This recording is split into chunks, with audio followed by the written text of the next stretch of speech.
persona denominada mandante encomienda a otra que recibe el nombre de mandatario para que realice una, varias o muchas gestiones en su representación, porque él se encuentra en el extranjero o bien imposibilitado de salud para atender sus asuntos legales por él mismo. Esa escritura de mandato, la ley establece que solo en escritura pública puede otorgarse un mandato, solo en escritura pública, no a través de una carta. Mire, es que me dio una carta. No, eso no tiene validez. Este es un contrato típico, regulado en el Código Civil. Aquí están los artículos que les menciono, donde está regulado el contrato de mandato específicamente. Por eso es un contrato típico, está tipificado en el Código Civil y por lo tanto sus normas son de carácter obligatorio. Una simple carta no es un mandato, no tiene validez como mandato. Solo los de elaborados en escritura pública, que ustedes en derecho notarial van a aprender a elaborar escrituras públicas de mandato, que posteriormente el testimonio de esa escritura se tiene que llevar a registrar en el archivo de poderes del organismo judicial. Ahí le colocan un número.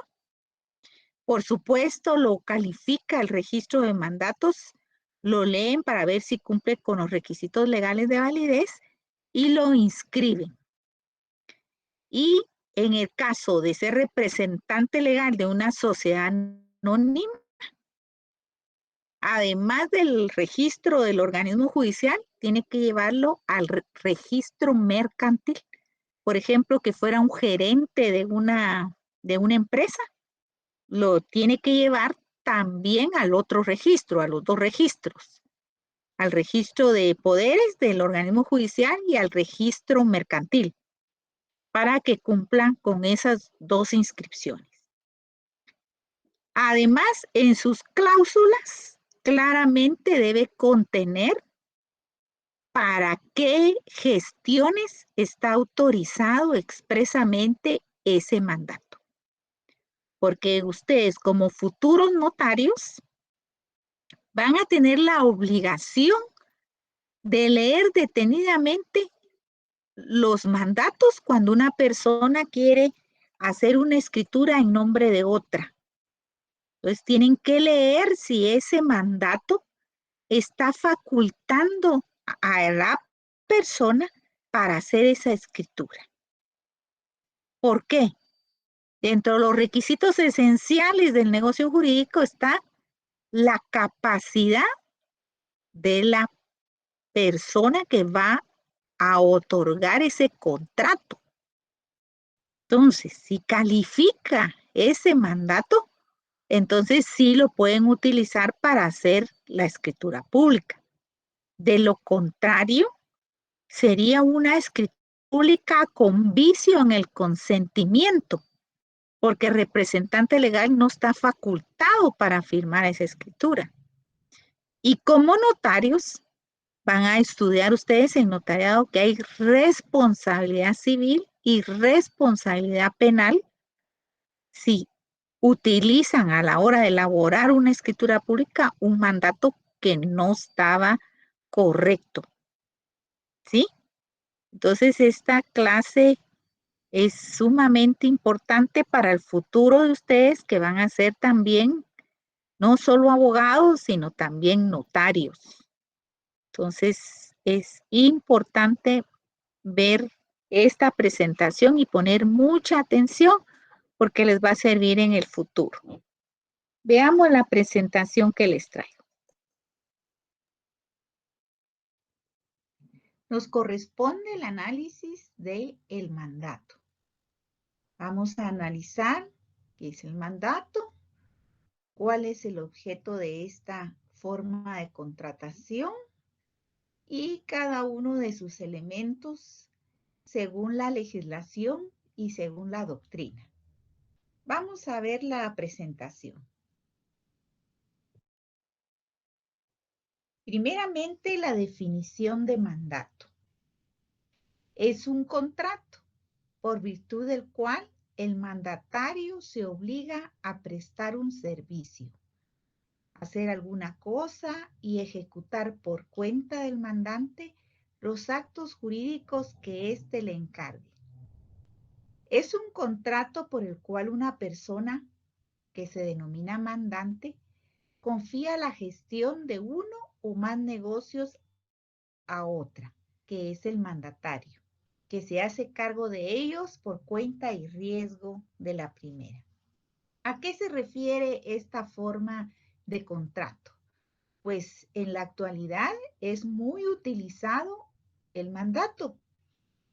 Cuando una persona no puede realizar sus gestiones, sus contratos, ya sea en el ámbito administrativo, en el ámbito legal, en el ámbito judicial, se ve en la necesidad de utilizar esta forma de contrato. Por supuesto, en este contrato, en el mandato, el mandante, que es la persona que confía en otra llamada mandatario, le confiere las facultades que ella considera le son necesarias. Por supuesto, este mandatario tiene que ser una persona muy responsable, de plena confianza del mandante, en la cual confía que va a realizar a cabalidad en nombre de ella todas las gestiones que le son encomendadas. El artículo 1686 del Código Civil regula lo relativo al mandato y menciona que puede otorgarse con representación o sin ella. ¿A qué se refiere la ley?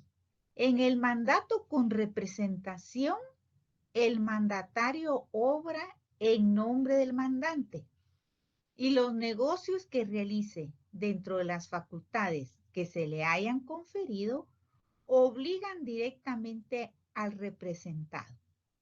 En este caso, un mandato con representación, el mandante tiene plena confianza en el mandatario, en darle un poder en el cual todo lo que él firme de los asuntos del mandante, él va a responder directamente de lo que realice su representante.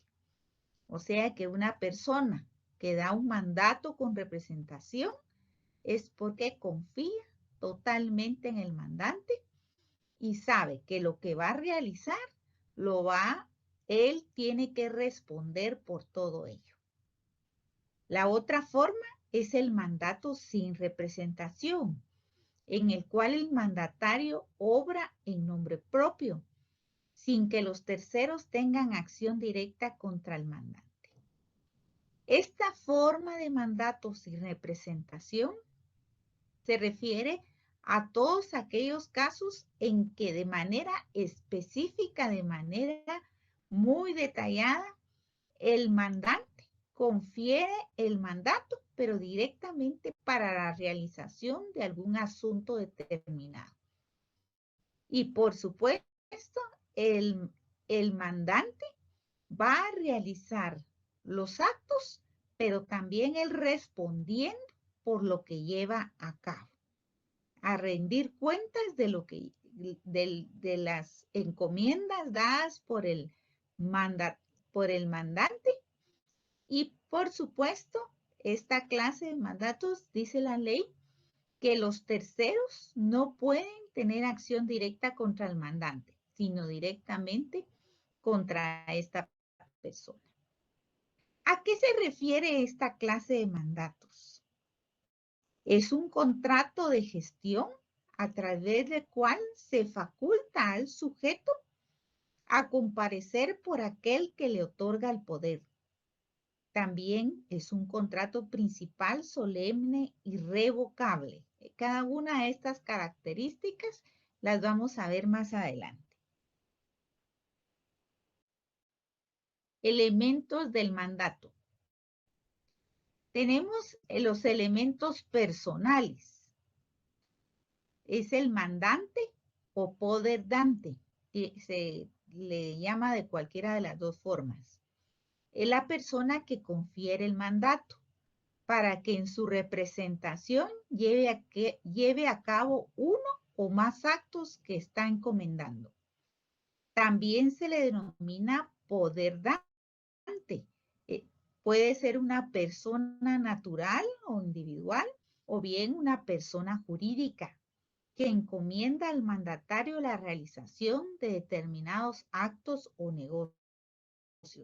Ustedes saben que la persona jurídica tiene que actuar en el ámbito jurídico a través de un representante legal. Pues este representante legal de una empresa, de una sociedad, puede encomendar a un mandatario que lleve a cabo determinados actos o negocios en representación de la entidad jurídica. Requisitos del mandante. El mandante debe tener plena capacidad de ejercicio, ser mayor de 18 años para poder contraer obligaciones. Dado que el mandato establece entre sus partes una relación contractual interna que otorga derechos e impone obligaciones recíprocas, que no podría válidamente celebrarse si alguna de las partes careciera de capacidad. Por supuesto, un mandante tiene que tener plena capacidad de ejercicio, tener plenamente conocimiento que va a otorgar un poder a otra persona que le va a generar obligaciones. Y se refiere a las obligaciones recíprocas porque el mandante contrata a otra persona para que sea su apoderado y por supuesto va a tener la obligación de pagarle una remuneración por ese servicio. En el caso de los representantes de los menores, incapaces o ausentes, en ese caso, los mandantes no pueden dar un poder general, sino únicamente uno especial para asuntos determinados que no pueden ser atendidos personalmente por ellos. ¿Por qué? Porque el mandante que tiene a su cargo la representación legal de un menor incapaz o de un ausente, no puede delegar esa representación que él ya tiene, porque la ley establece la limitación de que no puede dar mandatos generales, solo de una manera especial, específica, para un acto determinado, porque él es el que da rendición de cuentas ante esto, en el caso de los administrar bienes de menores, incapaces o ausentes. También pueden ser mandantes las personas jurídicas, las cuales deben otorgar mandatos en relación a su objeto o giro social de su empresa. Lo que les mencionaba antes, una persona jurídica actúa en el ámbito legal a través de su representante legal. ¿Qué sucede en estos casos? Pues el representante legal de la entidad o bien los socios de una sociedad pueden en una asamblea determinar en un punto de acta de una asamblea celebrada, otorgar mandatos a una persona específicamente para una actividad. Por ejemplo, a un abogado para que se haga cargo de todos los asuntos legales de la entidad. Entonces le otorgan un mandato judicial y si es el caso también ser el representante legal de la empresa para todos los asuntos administrativos, a todos los asuntos legales, para el giro normal de la sociedad, de la empresa. Los representantes legales como los presidentes, administradores únicos o gerentes generales de una empresa, únicamente pueden otorgar mandatos si se encuentran debidamente facultados para ello. Esa facultad se la da la Asamblea General de Socios de una empresa. Todo eso lo van a ver ustedes en derecho mercantil. Y solamente en relación a los negocios y objeto para los cuales se constituyó la sociedad. Por supuesto, el tener el mandato, otorgar un mandato a un representante de una sociedad anónima es específicamente para que se haga cargo de determinados negocios, por supuesto, de la misma sociedad. La parte mandante dentro de la relación contractual como tal puede ser unipersonal o bien multipersonal. Unipersonal en el caso de que sea el mandante una persona individual, una persona natural. Y el multipersonal es cuando son sociedades en las cuales todos los accionistas en una asamblea totalitaria otorgan, deciden resolver que se otorgue un mandato a un representante legal, por ejemplo, de una empresa.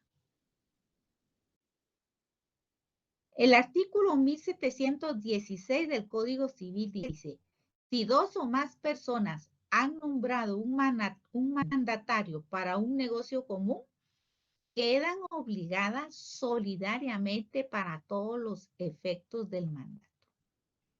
Es responsable todos los integrantes de una sociedad o cuando han sido varias personas las que han decidido dar un mandato para un determinado negocio, como sería, por ejemplo, varios herederos que deciden nombrar un representante legal para sus negocios de la herencia.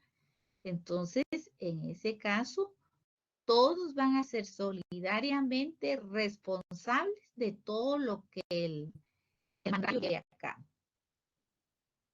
Y el otro elemento personal es el mandatario o apoderado. O sea, que primero